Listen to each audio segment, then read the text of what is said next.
লাচি সেনাই আগভাগ লোৱাৰ কোনো পৰিকল্পনা এই মুহূৰ্তলৈকে নাই। অসমত বীৰ লাচি সেনাই যিখন সংগ্ৰাম আগবঢ়াই লৈ গৈছে, খিলঞ্জীয়া মানুহৰ সাহস আত্মবিশ্বাস প্ৰত্যয় জন্মাবৰ কাৰণে যিখন সংগ্ৰাম আগবঢ়াই লৈ গৈছে, ইয়াত থকা অসমৰ জনসাধাৰণে প্ৰত্যেকজন থলগিৰি জনসাধাৰণে বীৰ লাচি সেনা অসমক সদায় এটা অৰাজনৈতিক চৰিত্ৰত থকাটো বিচাৰিছে। আৰু যেতিয়াই ৰাজনৈতিক কথা বতৰাবিলাক আলাপ আলোচনা হয়, চৰ্চা হয়, তেতিয়াহ'লে খিলঞ্জীয়া মানুহে কোনোবাখিনিত মৰ্মবেদনা অনুভৱ কৰে, তেওঁলোকে কোনোবাখিনিত দুখ পায়। আৰু সেইকাৰণে তেওঁলোকে কৈছিল যে বীৰ লাচি সেনা সদায় বীৰ লাচি সেনা হৈ থাকিব লাগে। সদায় অসমীয়া মানুহৰ কাৰণে বজ্ৰকণ্ঠৰে মাত মতা, এটা ন্যায় প্ৰাপ্তিৰ সংগ্ৰামখন গতিশীল কৰা সেই সংসত্তাটো হৈ থকাটো তেওঁলোকে বিচাৰে। সেইকাৰণে অসমৰ জনসাধাৰণৰ সদায় স্বাৰ্থক আমি সন্মান জনাই তেওঁলোকৰ অভিভাৱকত্বত যিহেতু আমি সংগ্ৰাম কৰিছোঁ, আজি আমি দায়বদ্ধতাৰে কৈছোঁ যে আহিবলগীয়া সময়ত বীৰ লাচি সেনা অসমে ৰাজনৈতিক ক্ষেত্ৰখনত আগবঢ়া, ৰাজনৈতিক ক্ষেত্ৰখনত কমোৱা বা আমাৰ কিছু সৈনিক ৰাজনৈতিক ক্ষেত্ৰখনলৈ যোৱাৰ কোনো পৰিকল্পনা এই মুহূৰ্তত হোৱা নাই, সংগঠনৰ মজিয়াত আলাপ আলোচনা হোৱা নাই। গতিকে জাতীয় জীৱনত বীৰ লাচি সেনা অসমে সদায় আগ্ৰাসী এটা মনোভাৱেৰে কাম কৰিব। প্ৰয়োজনত যেতিয়া উগ্ৰ জাতীয়তাবাদৰ প্ৰয়োজন হ'ব তাত উগ্ৰতাটো থাকিব, আৰু য'ত সুস্থ জাতীয়তাবাদৰ এটা প্ৰয়োজনীয়তা থাকিব সেই সময়ত বীৰ লাচি সেনা অসমে সদায় সুস্থ জাতীয়তাবাদক প্ৰাধান্য দি এখন সংগ্ৰাম সদায় আগবঢ়াই লৈ গুচি যাব। এতিয়া আৰু এটা বিষয় আপোনালোকক আমি দৃষ্টিগোচৰ কৰিব বিচাৰিছোঁ, এইটো হ'ল যে যোৱা সময়ছোৱাত বীৰ লাচি সেনাই এটা দাবী সজোৰে উত্থাপন কৰি আহিছে যে নামনি অসমত দেখিছে তাত বাংলাদেশী মূলৰ মুছলমানৰ কিছু আগ্ৰাসন হৈছে, তাত ভূমি আগ্ৰাসন হৈছে, ৰাজনৈতিক আগ্ৰাসন চলিছে, মধ্য অসমত হিন্দু বাঙালীৰ অটপালি বাঢ়িছে, তাত লগে লগে পূৰ্ববংগীয় মুছলমানৰ আধিপত্যবাদ প্ৰতিষ্ঠা হৈছে, আৰু উজনি অসমত বিশেষকৈ ইয়াত বহিৰাগত বণিক শ্ৰেণীৰ অটপালি লাহে লাহে হ'বলৈ আৰম্ভ কৰিছে। আজি আপুনি উজনি অসমৰ যদি কোনোবা ৰিক্সাৱালা এটা বা কোনোবা ব্যৱসায় এটাৰ লগতো যদি আপোনাৰ কিছু ক্ষেত্ৰত মত বিৰোধ হয়, মতানৈক্য হয়, তেতিয়াহ'লে ৰিক্সাৱালাটো কয় মই RSSৰ মানুহ বুলি কয়, মই বজৰঙৰ মানুহ বুলি কয়, মই শাসকীয় দলটোৰ মানুহ বুলি কয়। তাৰ লগে লগে তেওঁলোকে ক'বলৈ আৰম্ভ কৰে যে মোৰ চাচা সেই মোৰ নৰেন্দ্ৰ মোদীৰ লগত একেলগে সংগ কৰিছিল বুলি তেওঁলোকে ক'বলৈ আৰম্ভ কৰিছিল। গতিকে এই কথাটো আৰু বাৰে বাৰে যে আপুনি যেতিয়াই জাতীয় জীৱনৰ কাৰণে কিছু কাম কৰিবৰ কাৰণে তেওঁলোকৰ ওচৰলৈ চাপে বা তেওঁলোকে যদি যিবিলাক অন্যায় কৰে তাৰ বিৰুদ্ধে যদি মাত মাতিবলৈ যায়, তেতিয়াহ'লে তেওঁলোকে মাত্ৰ এটাই অস্ত্ৰ লৈ আগবাঢ়ে, সেইটোৱে হ'ল আপোনালোকক নন বেইলেবল যিটো ছেকশ্যন লগায়, মানে ধন দাবী হওক মানে মৃত্যুৰ ভাবুকি দিছে বুলি কৈ কেছ দি আপোনালোকক জেল হাজতলৈ প্ৰেৰণ কৰাৰ এটা ব্যৱস্থা তেওঁলোকে ষড়যন্ত্ৰ তেওঁলোকে লৈছে। এতিয়া আমাৰ প্ৰশ্ন হৈছে চৰকাৰখন খিলঞ্জীয়া মানুহৰ চৰকাৰ নে বহিৰাগত বণিক শ্ৰেণীটোৰ চৰকাৰ? এতিয়া চৰকাৰখনে প্ৰত্যেকটো ক্ষেত্ৰতে কয় যে আমি খিলঞ্জীয়া মানুহক সুৰক্ষা দিম, তেতিয়াহ'লে বীৰ লাচি সেনাই যোৱা সময়ছোৱাতে কৈছে এই যে প্ৰত্যেকটো ক্ষেত্ৰত হৈ আছে। আজি এতিয়া বাংলাদেশী মানুহৰ মূলৰ ভয় দেখুৱাই চৰকাৰখনে যোৱা সময়ছোৱাতো ক্ষমতালৈ আহিল, বদৰুদ্দিন বিজেপিক ভোট নিদিলে বদৰুদ্দিন ৰাজবল অসমৰ মুখ্যমন্ত্ৰী হ'ব বুলি কৈ থকাজনে এখন বদৰুদ্দিন ৰাজবল বাদ দিয়ক, তেখেতে মুখ্যমন্ত্ৰী হৈ থাকে। কেন্দ্ৰীয় চৰকাৰ তেখেতৰ চৰকাৰ দুটা টাৰ্ম, আজি 3টা টাৰ্ম চলিবলৈ হ'ল, অসমত 2টা টাৰ্ম তেওঁলোকে চৰকাৰ চলিছে, ৰাষ্ট্ৰপতি উপৰাষ্ট্ৰপতি প্ৰধানমন্ত্ৰীক আদি কৰি যিমানবিলাক তেওঁলোকৰ হোম মিনিষ্ট্ৰীলৈকে যিমানবিলাক মন্ত্ৰী আছে তাত কোনো এজন মুছলমান মানুহে নাই। তৎসত্ত্বেও আজি একে ভয় ভাবুকি মানে এটা ভয় দেখুৱাই আমাৰ কাণ্ডত এটা ভয় বন্ধুক ফুটোৱা পুনৰ তেওঁলোকে 26ৰ নিৰ্বাচনী পাৰ হ'বৰ কাৰণে চেষ্টা কৰিছে। কাম একো নকয়, কেৱল আমাক ভয় খুৱাই থাকে যে নহ'লে আমুক হ'ব, নহ'লে বাংলাদেশী আহিব। এতিয়া কথাটো হ'ল চৰকাৰখনৰ দায়িত্বৰ কোনোৱে বনাই দিয়ে। বাংলাদেশী খেলাৰ দায়িত্ব বীৰ লাচি সেনাই জাতীয় জীৱনৰ কাৰণে কাম কৰি থকা সংগঠনবিলাকৰ। এখন নিৰ্বাচিত চৰকাৰ দায়িত্ব যে খিলঞ্জীয়া মানুহৰ জীৱন আৰু সম্পত্তি নিৰক্ষা দিয়াটো তেওঁলোকৰ দায়িত্ব আৰু কৰ্তব্য। আমাৰ মৌলিক যিবিলাক সমস্যা, আমাৰ মৌলিক যিটো অধিকাৰ, এই অধিকাৰবিলাক পূৰণ কৰাৰ দায়িত্ব কোনখন নিৰ্বাচিত চৰকাৰ। কিন্তু চৰকাৰখনে নিজৰ দায়িত্ব পালন নকৰি এতিয়া কেৱল কি কৰিছে, নিৰ্বাচনী পৈতনি পাৰ হ'বৰ কাৰণে আবুল তাবুল কিছু সস্তীয়া তৰল কথা বতৰা কৈ পাৰ হৈ গুচি গৈছে। গতিকে এইকাৰণে আমি যোৱা সময়ছোৱাত এখন আমি ভূমি আইনৰ পোষকতা কৰিছোঁ যে আমি কৈছিলোঁ যে বেলেগ নাগায় 51 চনৰ ভিত্তিটো যদি এখন ভূমি আইন আমাৰ চৰকাৰখনে প্ৰণয়ন কৰি দিয়ে, তেতিয়াহ'লে ইয়াত থকা যিবিলাক সমস্যা, আজি উজনি নামনি মধ্য বৰাকৰ সৰ্বস্তৰ যিবিলাক সমস্যা আমি খিলঞ্জীয়া মানুহ সন্মুখীন হৈ আছোঁ, যিবিলাক ভয় শংকা আমি বুকুত কঢ়িয়াই লৈ যাবলগীয়া হৈছে, এই শংকাবিলাক নিৰ্মূল তেতিয়া যদি এখন ভূমি আইন প্ৰণয়ন কৰে। এই ভূমি আইন থাকিলে অন্ততঃ মানুহ কেৱল খিলঞ্জীয়া মানুহৰ হাতত মাটিৰ অধিকাৰ থাকিব, ব্যৱসায় বাণিজ্য অনুজ্ঞাপত্ৰ আমাৰ হাতত থাকিব, লাহে আমাৰ যি উচ্চ শিক্ষাৰ যিবিলাক প্ৰতিষ্ঠান, এই প্ৰতিষ্ঠানৰ যিবিলাক চিট ৰিজাৰ্ভেশ্যন এইবিলাক খিলঞ্জীয়া মানুহৰ হাতত থাকিব। এইটো কৰিবৰ কাৰণে কি দায়িত্ব কথাটো আছে।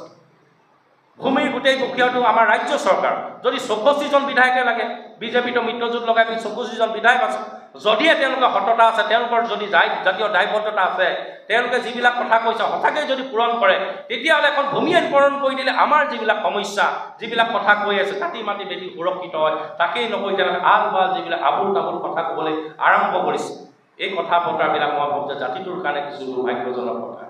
আৰু সেইকাৰণে আমি আহ্বান জনাইছোঁ, চৰকাৰখনে এতিয়া চাবি চাইছে, তাৰ আগতে খিলঞ্জীয়া মানুহে যিবিলাক আশা ভৰসা কৰি চৰকাৰখনক নিৰ্বাচিত কৰি পঠিয়াইছিল, যি জাতি মাটি ভেটি সুৰক্ষাৰ কথা তেওঁলোকে কৈছিল, এই কামবিলাক যাতে এখন ভূমি আইন প্ৰণয়ন কৰি আমাক সেই সুৰক্ষা ব্যৱস্থাটো প্ৰদান কৰে, তাৰ কাৰণে আমি জাতীয় চৰকাৰখনৰ সময় থাকোঁতে আহ্বান জনাইছোঁ। অন্যথা তাৰ বিৰুদ্ধেও যে এখন প্ৰতিবাদ সাব্যস্ত হ'ব, মিথ্যাৰ আশ্ৰয় লৈ চৰকাৰখনে দীঘলীয়া সময় এই কামখিনি আপুনি কৰি থাকিব নোৱাৰে। গতিকে আজি সংবাদমেলৰ জৰিয়তে এই কথাখিনিকে আপোনালোকক আমি অৱগত কৰালোঁ। বীৰ লাচিত সেনাৰ যিবিলাক কথা, বীৰ লাচিত সেনা অসমে কেতিয়াও আমি নিজৰ বেনাৰখন লৈ নিজৰ নাম জাহিৰ কৰিবৰ কাৰণে আমি এখন সংগ্ৰাম আৰম্ভ কৰা। বীৰ লাচিত সেনা অসমে সদায় জাতীয় জীৱনৰ সমস্যাবিলাক গুৰুত্ব প্ৰদান কৰিছে।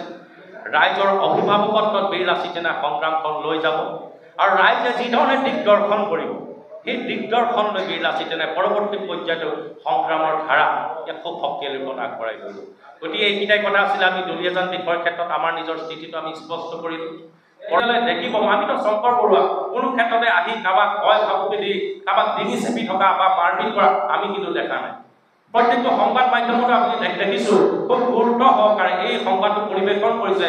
তাতো কিন্তু কোনো জেগাতে আমি শংকৰ বৰুৱাক এনেকৈ ধৰণৰ কাৰোবাক আহি মাৰপিট কৰি থকা বা উচতনিমূলক বক্তব্য দি থকা দেখা নাই। আমি কিন্তু দেখিছোঁ কাজিয়াখন এৰুৱাবলৈ অহাহে আমি দেখিছোঁ। কিন্তু আটাইতকৈ গুৰুত্বপূৰ্ণ কথা যে যিসকলৰ নাম এজাহাৰত আছিল, যিটো ঘটনাত শংকৰ বৰুৱাৰ কোনো নাম গুণ নাছিল, কিন্তু সেই ক্ষেত্ৰত শংকৰ বৰুৱাক জেল হাজতলৈ প্ৰেৰণ কৰা হ'ল। কিন্তু যিসকলৰ তাত এজাহাৰৰ নাম আছিল, এতিয়াও গোটেই ৰাজপথত, দুলীয়াজানৰ ৰাজপথত চৰকাৰৰ আগতে পুলিচ প্ৰশাসনৰ সন্মুখতে তেওঁলোকে নিৰ্ভয়ে কিন্তু নিৰ্বিচাৰে ঘূৰি ফুৰি থকা আমি দৃশ্য তাত সকলোৱে সুলভকৈ দৃশ্য আমি দেখিবলৈ তাত পাইছোঁ। গতিকে ইয়াত কোনোবা কিন্তু আমাৰ লাগিছিল যে এটা গভীৰ ষড়যন্ত্ৰ ইয়াত নিহিত হৈ আছে। সেই ষড়যন্ত্ৰটো প্ৰতিহত কৰিবৰ কাৰণে দুলীয়াজানবাসী ৰাইজে যেনেধৰণে আগভাগ লৈছে, এই সংগ্ৰামখনত আচলতে বীৰ লাচিত সেনা তাত আগবাঢ়িছে। আৰু যেতিয়া ইয়াক এটা অধিক গতিশীল কৰিবৰ কাৰণে, কাৰণ দুলীয়াজানবাসী ৰাইজৰ, অসমবাসী ৰাইজৰ এটাই কথা আছিল যে এই মাটিখিনি আমাৰ, এই মাটিত কেৱল খিলঞ্জীয়া মানুহে ইয়াত বেপাৰ বাণিজ্য কৰিব। কাৰণ যোৱা সময়ছোৱাত প্ৰত্যেকটো জাতীয়তাবাদী শিবিৰে এটা কথাই কৈ আহিছিল যে অসমত কেৱল খিলঞ্জীয়াৰ আধিপত্য থাকিব, প্ৰভুত্ব আমাৰ থাকিব। তাৰ লগে লগে আৰু এটা কথাও চৰ্চা চলিছে যে ভৱিষ্যতলৈ যাতে ৰাজনৈতিক ক্ষেত্ৰখনত আমি এটা নিৰ্ণায়ক ভূমিকা লৈ থাকিব পাৰোঁ, তাৰো এটা পটভূমি ৰচনা কৰিবৰ কাৰণে জাতীয় জীৱনৰ এখন দীঘলীয়া সংগ্ৰাম চলি গৈ আছে। গতিকে সকলো ৰাইজৰ অভিভাৱকত্ব যিটো বিচাৰিছিল, বীৰ লাচিত সেনাৰ সৈনিকসকল 20 তাৰিখৰ দিনা তাত উপস্থিত হৈছিল, আৰু উপস্থিত হৈ তেল ডিপুটো তাত বন্ধ কৰিবৰ কাৰণে সাংঘাতিক ধৰণে এটা আগ্ৰাসী মনোভাৱেৰে তাত এটা কাৰ্যসূচী ৰূপায়ণ কৰে। যেতিয়া কাৰ্যসূচী তাত ৰূপায়ণ কৰিবলৈ গ'ল, তাত দেখিছোঁ ভিতৰত তেওঁলোকে বেপেৰুৱাৰ ওপৰত এটা তুচ্ছ তাচ্ছিল্য কৰি তাত মালিক পক্ষ তাত বহি আছে। তেওঁলোকক যেতিয়া বাহিৰলৈ ওলাই আহিব পৰা হ'ল, কিন্তু তেওঁলোকে বাহিৰলৈ ওলাই নাহিল। আৰু যেতিয়া বিভিন্ন অপ্ৰীতিকৰ পৰিৱেশ পৰিস্থিতিৰ সূচনা হ'বলৈ আৰম্ভ কৰিলে, চাৰিওফালে যদিও পুলিচ মিলিটাৰী এটা বেৰিকেড তাত স্থাপন কৰা হৈছিল, তাৰপিছতো যেতিয়া সাংঘাতিক ধৰণে প্ৰতিবাদ তাত আৰম্ভ হৈ গ'ল, লাহে লাহে মানুহ তাত সমবেত হ'বলৈ আৰম্ভ কৰিলে, সেই পৰ্যায়ত পেট্ৰল ডিপুটো সৰ্বশেষত তেওঁলোকে চিল কৰি তাৰপিছত এখন তদন্ত কমিটি এখন তেওঁলোকে দণ্ডাধীশ পৰ্যায়ৰ এখন তদন্ত তাত দিছে। অল ইণ্ডিয়া আমাৰ মেমৰেণ্ডাম ফলে এটা কথা তেওঁলোকে আমাক প্ৰতিশ্ৰুতি দিছে যে পৰৱৰ্তী পৰ্যায়ত আমি আলোচনা বা আলোচনাৰ পিছতে আমি এটা যাতে সুস্থিৰ সিদ্ধান্ত ল'ব পাৰোঁ, তাৰ কাৰণে তেওঁলোকে আমাক প্ৰতিশ্ৰুতি প্ৰদান কৰিব। এতিয়া এই যে যিটো এখন যিখন সংগ্ৰাম খুব গতিশীল ৰূপত, খুব আগ্ৰাসী মনোভাৱেৰে তাক লৈ যোৱাৰ যিটো চিন্তা চেতনা হৈছিল, অসমৰ প্ৰত্যেকটো স্তৰৰ মানুহক জগাই তুলিবৰ কাৰণে উজ্জীৱিত অনুপ্ৰেৰণা লৈ পিনি এটা উজ্জীৱিত ৰূপত আগবঢ়াৰ যিটো বাট তৈয়াৰ কৰা হৈছিল, তাৰ মাজতে লাহে লাহে আকৌ ষড়যন্ত্ৰ আৰম্ভ হ'ল। ৰাতিটোৰ ভিতৰতে তেওঁলোকে পুৰণা এখন কাগজ আনি সংবাদ মাধ্যমৰ আগত তেওঁলোকে দেখুৱালে, এখন সংবাদমেল দিলে, থানাত গৈ এখন এজাহাৰ দিলে, তাত ক'বলৈ আৰম্ভ কৰিলে যে বীৰ লাচিত সেনা অসমে ইয়াত 7 কোটি টকা ডিমাণ্ড দিছে। আপোনালোকে চিন্তা কৰকচোন, দাঁত ওলোৱা ল'ৰা এটাও এইটো কথা গম পায়, সাধাৰণ মানুহ এজনৰ মানে অন্তত কমন চেঞ্চ যিটো থাকে, মস্তিষ্ক এইটো কথা বুজি পায় যে এটা তেল ডিপুত গৈ 7 কোটি টকা কোনোবাই ডিমাণ্ড দিব। কিন্তু ডিমাণ্ড দিয়াৰ লগে লগে আপোনালোকে দেখিছে আগৰ যিজন স্বত্বাধিকাৰী আছে, কাৰণ যিসকলে এই যে ডিমাণ্ড ভাবুকি আমাৰ দিছিলে যে মানে আমাৰ ধন দাবীৰ যিটো অভিযোগ প্ৰদান কৰিছিলে তেওঁলোকে আকৌ আশ্চৰ্যকৰ ২৭ তাৰিখৰ দিনা তেল ডিপুটো চৰ্ত লৈছিল।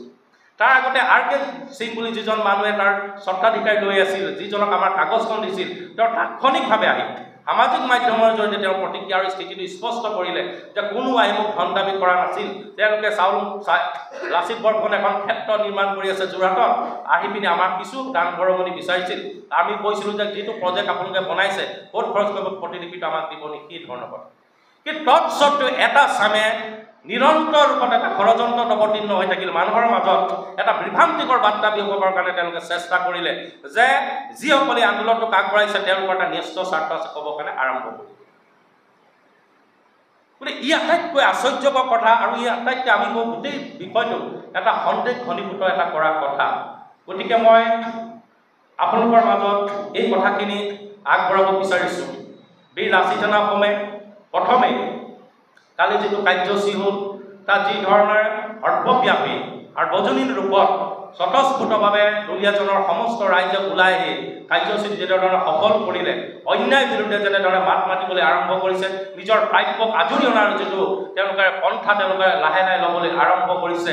আগদিনাখন বিভিন্ন ক্ষেত্ৰত পুলিচ প্ৰশাসনৰ যিটো ৰঙা চকু, তেওঁলোকৰ যিটো ভয় ভাবুকি, তাকো যে নেওচি তেওঁলোকে যিধৰণে সৎসাহস প্ৰদৰ্শন কৰিলে, তাৰ কাৰণে আমি দুলীয়াজনবাসী ৰাইজক আৰম্ভণিতেই আমি আন্তৰিক ধন্যবাদৰ কৃতজ্ঞতা জ্ঞাপন কৰিছোঁ। এই আন্দোলন কেতিয়াও বীৰ লাচিতে আৰম্ভ কৰা আন্দোলন নহয়। এই আন্দোলনখন স্বতঃস্ফূৰ্ত খিলঞ্জীয়া মানুহে নিজৰ আত্মপ্ৰতিষ্ঠাৰ যিখন সংগ্ৰাম লৈ যাবৰ কাৰণে কৰা এখন সংগ্ৰাম আছিল। গতিকে আৰম্ভণিতে সকলোকে আমি আন্তৰিক ধন্যবাদ আৰু কৃতজ্ঞতা জ্ঞাপন কৰিছোঁ। ইয়াৰ লগে লগে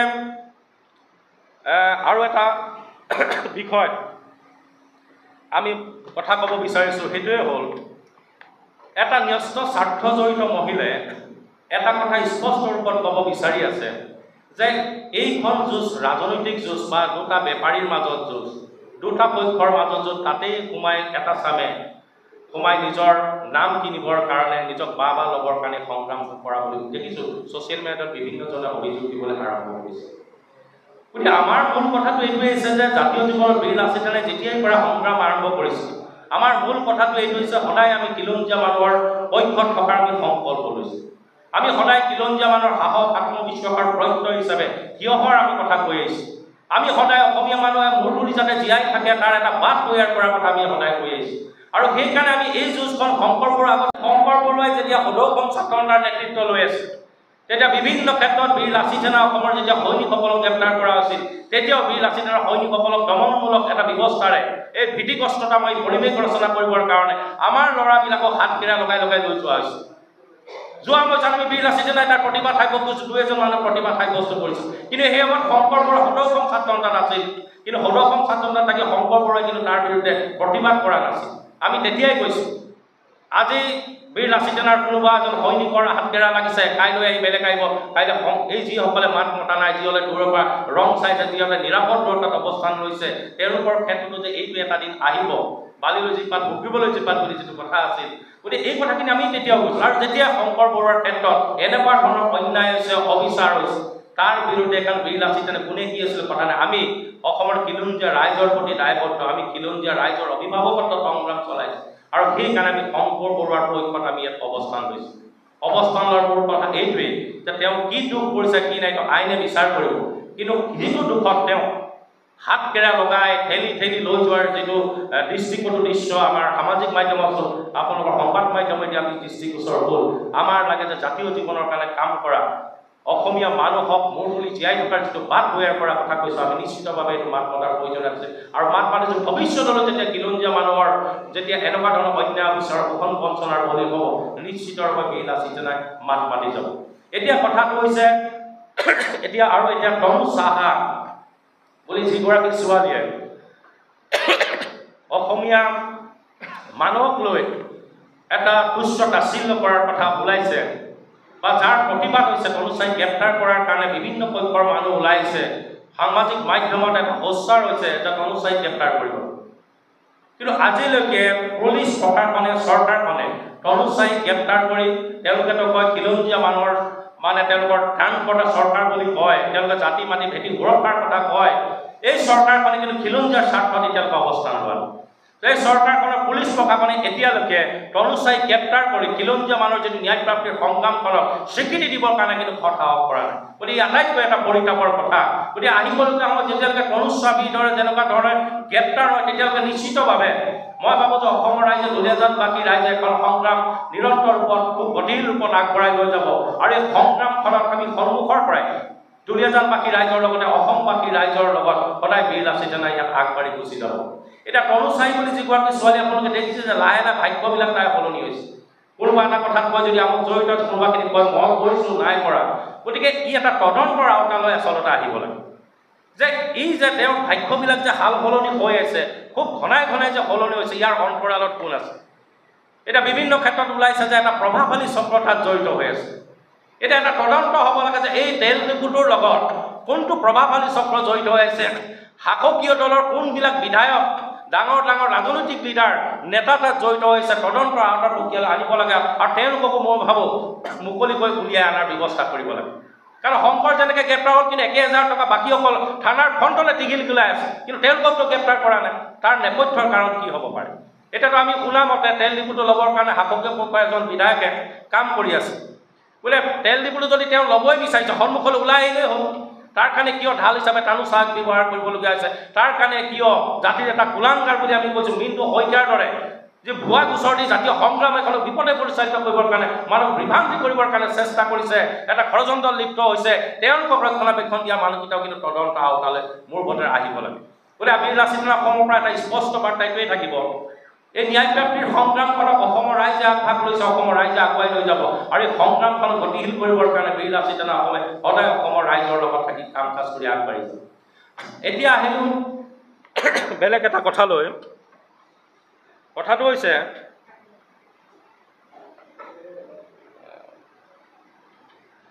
আৰু এটা কথা হৈছে যে জাতীয় সংগ্ৰামখনক কোনোবাই ৰাজনৈতিকভাৱে ব্যৱহাৰ কৰিব বিচাৰিছে নেকি বুলি এটা কথা আলোচনা হৈছে।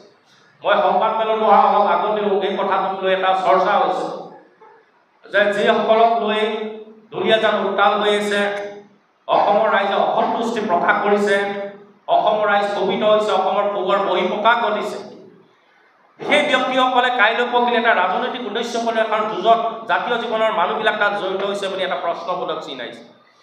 গতিকে আমি এই কথাটো এতিয়াই এটা কথা ক'ব পাৰোঁ, কোন কাইলৈ ক'ত যায় আমাৰ ক'বলগীয়া একো নাই।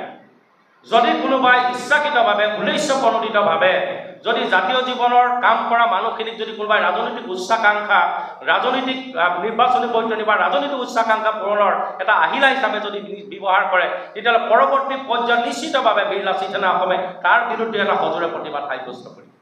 এই সময়ত আমি দেখা মূল কথাটো হৈছে যে এজন খিলঞ্জীয়া মানুহ শংকৰ বৰা আমাৰ এজন খিলঞ্জীয়া যুৱক, গতিকে খিলঞ্জীয়া মানুহৰ ওপৰত দেখিছোঁ অন্যায় হৈছে, অবিচাৰ হৈছে, নহ'বলগীয়া কিছুমান ঘটনা হৈছে, ভয় শংকাৰ এটা পৰিৱেশ ৰচনা কৰিবৰ কাৰণে কোনোবাই চেষ্টা কৰিছে, এটা অৱদমন কৰিবৰ কাৰণে কণ্ঠৰোধ কৰাৰ এটা প্ৰক্ৰিয়া চলিছে, তাৰ বিৰুদ্ধে বীৰ লাচিত সেনাই আগভাগ লৈছে, তাৰ বিৰুদ্ধে মাত মাৰিছে, পৰৱৰ্তী পৰ্যায়ত এই সংগ্ৰামখনক আগবঢ়াই লৈ যাব। এতিয়া আহিলোঁ দ্বিতীয় এটা কথা। কেইদিনমান আগৰ পৰা বহুবিলাকে কৈছে যে বীৰ লাচিত সেনা অসমে ৰাজনৈতিক ক্ষেত্ৰখনত আগভাগ ল'ব। মই সংবাদ মেলখন দিম বুলি কোৱাৰ লগে লগে মোৰ ইয়ালৈ নাই কমেও প্ৰায় 15টামান বাৰ্তা আহিছে যে আপোনালোকে অন্ততঃ এই কথাখিনি খুব স্পষ্টভাৱে কৈ দিব লাগে। কাৰণ কেইদিনমান আগত আমাৰ এজন বীৰ লাচিত সেনাৰ এখন সৈনিকে কোনোবা এটা জেগাত কোৱা এটা বাৰ্তাক লৈ, সংবাদ মাধ্যমৰ পৰা এটা বক্তব্যক লৈ মানুহৰ মাজত এটা বিভ্ৰান্তি বিয়পিছে বুলি তেওঁলোকে অনুভৱ কৰিছে আৰু আমাক কৈছে যে বীৰ লাচিত সেনাই এই ক্ষেত্ৰত এটা স্থিতিটো স্পষ্ট কৰিব লাগে। আমি আজি খুব দায়বদ্ধতাৰে এই কথাখিনি ক'ব বিচাৰোঁ যে এখন বিপদে পৰিচালিত কৰিবৰ কাৰণে মানুহৰ মাজত বিভ্ৰান্তি বিয়পাৰ যিটো তেওঁ অপৰাধ কৰিছে তাক যাতে এটা খুব গুৰুত্ব সহকাৰে চৰকাৰখনে লয়। বিনা দোষত আমাৰ হাত কেৰেয়া লগাই লৈ যোৱাৰ যিটো তেওঁলোকে আতংকময় যিটো পৰিৱেশ তৈয়াৰ কৰিবৰ কাৰণে চৰকাৰখনে চেষ্টা কৰিছে, চৰকাৰখনে সাপ হৈ ফুটি বেজ হৈ যোৱাৰ যিটো চৰিত্ৰ তেওঁলোকে অৱলম্বন কৰিছে যে আমি পোৱা নাই, লগাব নোৱাৰে বুলি চৰকাৰ বৰ্মসকলে যি ধৰণৰ কথা তেওঁলোকে ক'বলৈ আৰম্ভ কৰিছে, ইয়াৰ পৰা আচলতে চৰকাৰখন আঁতৰি থাকিব লাগে। তেল ডিপুৰ যিটো মূল যিটো ঘটনা, মূল ঘটনাটো এটা উচ্চ পৰ্যায়ৰ যাতে তদন্ত হয়, তাৰ মাটিখিনিক লৈ তদন্ত হ'ব লাগে। বাহিৰৰ বহিৰাগত এটা বণিকে কেনেধৰণে যুগ যুগ দশক ধৰি ইয়াত ব্যৱসায় বাণিজ্য কৰিবলৈ সুযোগ সুবিধা পাইছে, কোনবিলাকৰ চৰ্ত চাই কাৰ পৃষ্ঠপোষকত কাৰ দালালিৰ কাৰণে এই সুযোগ সুবিধা পাইছে, তাৰো এটা নিৰপেক্ষ তদন্ত তাত হ'ব লাগে। তাৰ লগত আটাইতকৈ গুৰুত্বপূৰ্ণ কথা এইটোৱেই যে বীৰ লাচিত অসমে সদায় নিজৰ অৰাজনৈতিক চৰিত্ৰটো অৱলম্বন কৰি জাতীয় সমাজ জীৱনৰ কাৰণে কাম কৰি যাব। সদায় খিলঞ্জীয়া মানুহৰ সাহস আত্মবিশ্বাস প্ৰত্যয় হিচাপে থিয় হ'বৰ কাৰণে পৰৱৰ্তী পৰ্যায়ত বীৰ লাচিতে সংগ্ৰাম আগবঢ়াই লৈ যাব। গতিকে ৰাজনৈতিক ক্ষেত্ৰখনত আগবঢ়াৰ বা আমাৰ কোনো সতীৰ্থ ৰাজনৈতিক ক্ষেত্ৰখনত আগবঢ়োৱাৰ কোনো পৰিকল্পনা নাই। আমি সদায় জাতীয়তাবাদী মানুহ, গতিকে জাতীয়তাবাদী এখন সংগ্ৰাম যাতে খুব শক্তিশালী ৰূপত আগবঢ়াই লৈ যায়, তাৰ কাৰণে যি পৰৱৰ্তী পৰ্যায়ত যদি আমাৰ কিছু কৰিবলগীয়া থাকে, দায়িত্ব থাকে, সেই দায়িত্ব নিশ্চিতভাৱে বীৰ লাচিতে আগবঢ়াই লৈ যাব। তাৰ লগে লগে চৰকাৰখনে যিবিলাক কথা ভুৱা কথা কৈ পুনৰ আমাৰ অসমীয়া মানুহক ভয় শংকাৰ মাজত থৈ নিৰ্বাচনী বৈতৰণি পাৰ হ'ব বিচাৰিছে, তাৰ পৰা চৰকাৰখনক সময় থাকোঁতেই জাতীয় দায়িত্ব পালন কৰিবৰ কাৰণে আমি আহ্বান জনাইছোঁ। বাংলাদেশী কেতিয়াও অসমৰ ৰাইজে নেখেদে। বাংলাদেশী ইয়াত যদি সঁচাকৈ আছে, তেতিয়াহ'লে খিলঞ্জীয়া ৰাজ্যৰ জাতীয় দল সংগঠনবিলাকক তেওঁক ইয়াৰ পৰা বাংলাদেশলৈ খেলাৰ দায়িত্ব আমাৰ নহয়। এখন নিৰ্বাচিত চৰকাৰ হয়, কেন্দ্ৰীয় চৰকাৰ আছে, ৰাজ্য চৰকাৰ, তেওঁলোকে নিজৰ জাতীয় দায়িত্ব পালন কৰিব লাগে। আৰু খিলঞ্জীয়া মানুহক সুৰক্ষিত কৰিবৰ কাৰণে এখন ভূমি আইন আমি প্ৰণয়ন কৰিবৰ কাৰণে আজি সংবাদ মেলৰ জৰিয়তে সজোৰে দাবী উত্থাপন কৰিছোঁ। ধন্যবাদ। যদি আপোনালোকৰ কিবা আছে প্ৰশ্ন